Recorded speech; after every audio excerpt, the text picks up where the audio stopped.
11월 12일 시황하고 간단하게 뭐 두 종목 정도 한번 그냥 저기 영상을 한번 만들어 보겠습니다. 근데 뭐 이제 종목이 좋을 수가 없습니다. 오늘은 올랐지만은 반등을 했지만 제가 이제 장기적인 시황을 계속 하락을 보고 있고 중장기로는 그렇기 때문에 종목도 LG화학이랑 NC소프트 이 영상이 어제는 원래 어제 올리려고 그랬는데 어제 영상이 자꾸 기록이 안 돼가지고 오늘 어제 내용을 한번 가지고 말해 보겠습니다. 어제가 어제 일단 시황을 먼저 말씀드리면 제가 월요일 날 여기 11월 8일 여기 밑에 밑꼬리 달린 저기 망치형 거기서 말을 했는데 밑에 거래량이 안 실려서 영상을 끄고 나니까 아 이거 조금 그렇겠다 했는데 예, 신빙성이 좀 떨어지죠. 밑에 거래량이 없으니까. 근데 그런데도 뭐 결국에는 이런 모양이 나왔다는 거는 바닥권이라는 얘기입니다.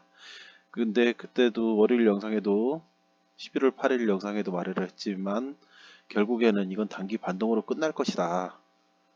아무리 해도 이거는 계속 하락할 것이다. 그런 이유를 여러 가지를 말을 했습니다. 일단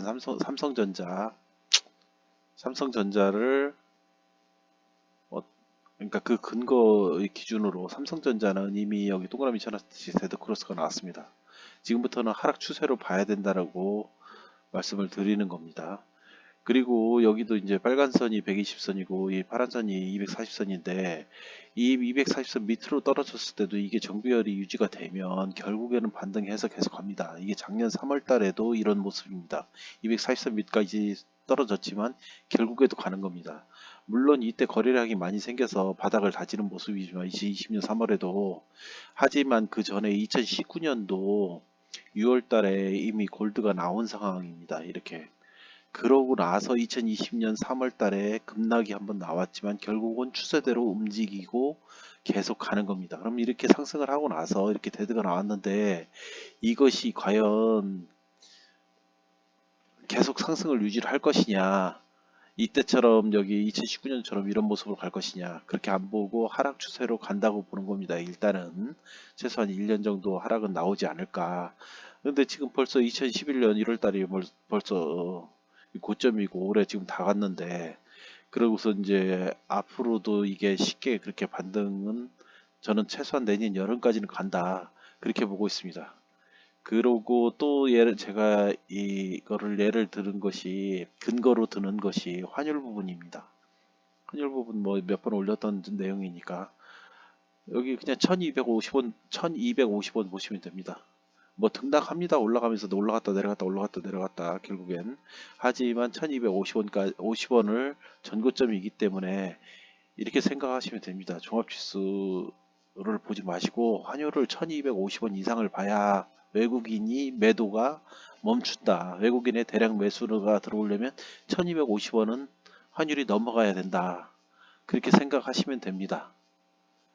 예, 그렇게 하면 되는 거고 또 뭐 이제 이 정도만 하면은 솔직히 충분합니다. 더 이상. 그렇지만은 또 제가 이제 뭐 별도로 보는 것이 이제 제가 이제 아무래도 금융주를 많이 들고 있고 배당이 좋으니까 금융주를 많이 들고 있고 했기 때문에 지금 이 금리 차트도 살짝 보는데 이 금리 차트 같은 경우도 지금 여기를 돌파를 했습니다. 이 하락 추세를 돌파를 했는데 이번 하락이 그거는 어쨌든 너무 서로 샀기 때문에 지금 일단 조정을 주는 겁니다. 이 금리도 이제 계속 상승할 거라고 보는데 국고채의 금리는 살짝 솔직히 지금 말해서 엇나간 느낌이 있네요. 어쨌든 삼성전자 그리고 종합지수 시황 그런 걸로 보면 예, 계속 중장기적으로 하락할 거라고 보고 있고 그리고 이제 인버스 제가 코덱스 인버스 조금 들고 있죠. 원래 솔직히 하면 안 되는 건데 또 하고 있습니다. 이런 게. 근데 여기도 지금 이제 골드 나오기 직전이고 240선을 위해서 종합지수 뒤집어 놓은 거죠. 거기서 얘가 지금 옆으로 하고 있지만 얘 돌파하고 충분하게 옆으로 횡보하다 보면 어느 순간에 튀어 오를 겁니다. 라고 오른 걸로 그 얘기는 뭐냐면 종합지수 어느 순간에 쭉 빠져버린다라고 보고 있습니다. 그리고 제가 이때 이제 월봉으로 이제 말씀을 드렸었죠. 예, 여기 코덱스 인버스 밑에 2021년 올해 1월달 여기 거래량 많이 생긴 거 보십시오. 이때는 언제냐면 2020년 3월이죠.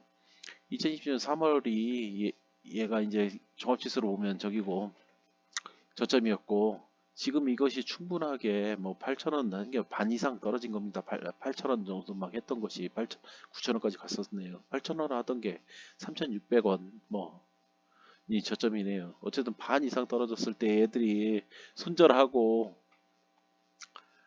다시 이제 매수를 어떤 큰 세력이 매수를 했다고 보는 겁니다. 그러니까 인버스는 누군가 많이 샀다. 그렇기 때문에 5,800원은 봐야 되지 않느냐. 그렇게 보는 것입니다. 물론 일봉상으로 지금 여기가 이제 골드가 나오기 직전이라 옆으로 행보하는 모습인데 어느 순간에 위로 튀어 오를 거라고 봅니다. 그러면은 지수는 하락으로 뭐 나오게 될 거라 같습니다. 그리고 이제 오늘 살짝 지나갔는데 어제 원래 이 말씀을 드리려고 그랬던 건데 이 NC소프트가 어제 상한가를 갔습니다. 이게 솔직히 어제 내용입니다. 상한가를 갔는데 이런 종목을 상한가 가서 얘가 더 할 것이냐. 그래 85만원 90만원 갈 수 있다. 어제 그렇게 영상을 찍었다가 영상이 지워지는 바람에 못 올렸는 내용입니다. 하지만 여기에 이렇게 데드가 나왔죠. 그러니까 얘는 상한가가 아니라 그보다 더 심한 거 가도 결국 추세는 하락이다. 그러니까 그 반등 나왔으면은 상한가 나와서 만약에 혹시 물려 있으면 감사한 마음으로 팔고 정리하고 나와버리면 그만인 종목이다. 상한가고 뭐 상한가보다 더한 게 나와도 예 그렇게 보고 있습니다. 그런데 오늘 뭐 9% 빠졌네요. 뭐 추가로 더 갈 수도 있다고 생각합니다. 뭐 근데 결국에는 추세는 이거는 하락이다. 예 이렇게 보는 겁니다. 그리고 LG화학도 이런 때 얘기해줘. 9월달 같은 경우 이제 충분한 조정 아니냐. LG화학 좋은 종목인 거 뭐 삼성전자만큼이라고 감히 말할 정도로 LG화학 참 좋은 종목이죠. LG그룹에서는 LG화학이 뭐 최고죠. LG생활건강 뭐 그런 것도 있긴 있지만 그런데 어쨌든 여기서는 반등해봤자 다시 또 하락이다라고 말씀을 드렸었고 그리고 결국엔 이렇게 하고 하지만 이번에도 또 반등일 뿐입니다. 이거는 영원히 반등입니다. 그러니까는 제가 어제 여기서 이거는 2020년 3월날 골드가 나왔죠. 그렇게 하고 주가는 물론 밑으로 빠졌지만 결국 갔고 그리고 2018년도에 여기 데드 나왔을 때 데드 나오고 나서 1년 2년을 갖다가 옆으로 횡보하고 큰 급락은 없었네요. 이때는 그리고 또 여기 2016년도에 데드가 나왔는데 데드 나오고 나서 1년도 안 돼서 이렇게 올라서고 갔습니다. 그러면 이번에도 이런 모양이 나올 거냐? 그건 희망 고문입니다. 그래서 일봉으로는 이 정도만 보시고 월봉으로 항상 종목을 볼 때는 월봉으로 일단 파악을 하고 그 주가의 위치를 파악을 하고 거래를 하시라고 말씀을 드리는 겁니다. 자, 이거 보십시오. 이때는 이격이 없습니다. 그런데 21년도, 2011년도 월봉상으로 큰 이격이 발생하고 그렇기 때문에 큰 하락이 나오거나 장기적인 2011년도 같은 경우는 12, 13, 14, 15, 16, 17, 18 막 줄줄이죠. 예, 이거는 뭐 횟수 못 세는 게 그 정도로 장기간의 조정이나 아니면 급락이 나올 수 있는 상황인 겁니다. 그다음에 2011년도에 아무리 우량주라도 2011년 50만 원대인데 이때 매수했다가 거의 10년 동안 본전을 못하는 상황이 발생합니다. 그러니까 우량주 사고 장기 투자하는 거 저는 찬성하는 건데 삼성전자가 됐건 LG화학이 됐건 아무리 우량주라도 이렇게 이격이 높을 때 사는 게 아닙니다. 그래서 제가 동학개비인지 삼성전자를 더 사자, 삼성전자 현금이랑 같다 그런 얘기 주식 몇십 년 하면서 수없이 많이 들었던 내용이고 옛날에 기아차를 예를 들어서도 말씀을 드렸고 삼성전자를 이럴 때 그러니까 작년 가을이나 이럴 때 바닥에서 샀으면은 그나마 양호하지만 뭐 이럴 때 6만 원대 샀다 그러면 여기서 1억을 샀다 그런데 여기서 수익 나오고 역시 삼성전자 최고다 해서 8만 원, 9만 원, 9만 6천 원까지 올라왔는데 이번에 7만 원 내려갔다고 이거를 갖다 여기서 물타기 할 때는 어떤 마음을 갖냐면 이때 올라갔기 때문에 1억 원어치를 많이 샀다고 가정을 하면은 나 그때 너무 조금 샀어. 그때 한 3억, 4억을 더 샀으면은 여기서 더 크게 먹을 수 있을 거야 하고 더 큰 금액을 넣게 됩니다. 그러면 이게 얘는 평단가가 7만 5천 원 정도 해버리는 겁니다. 이렇게 해서 망가지는 겁니다. 그럼 실제로 태운 돈이 만약에 3억을 1억 넣는데 3억을 넣었다. 그럼 4억을 가지고 이 종목을 가져갔는데 얘가 만약에 극단적으로 4만 원까지 떨어진다고 하면 손실이 1억 들고 있을 때 손실이 가는 거랑 여기 있어서 4억 정도 들고 손실 나는 거랑 그렇게 해서 망가지는 겁니다.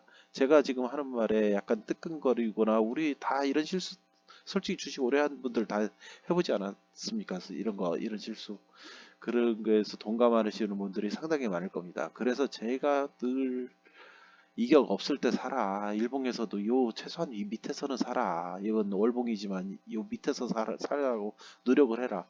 이렇게 몇 번, 100번 강조를 해도 또 사람 마음이 못하게 돼 있습니다. 하지만도 노력은 하자 일단은 최소한 그거를 명심하고 나중에 가면 다 후회하는 게 이런 겁니다. 이런 내용입니다. 그러니까 남들 옆에서 옆집 산다, 앞집 산다, 옆에서 누구 샀다, 뭐 자랑할 때 그런 거 신경 쓰지 말고 나 혼자 해야 됩니다. 뭐 학교 공부도 마찬가지죠. 뭐 옆집이 누가 뭐 높은 문제 푼다, 옆집 애가 그런 거 신경 쓰지 말고 그냥 자기 실력에 맞게 공부하면 되는 거고.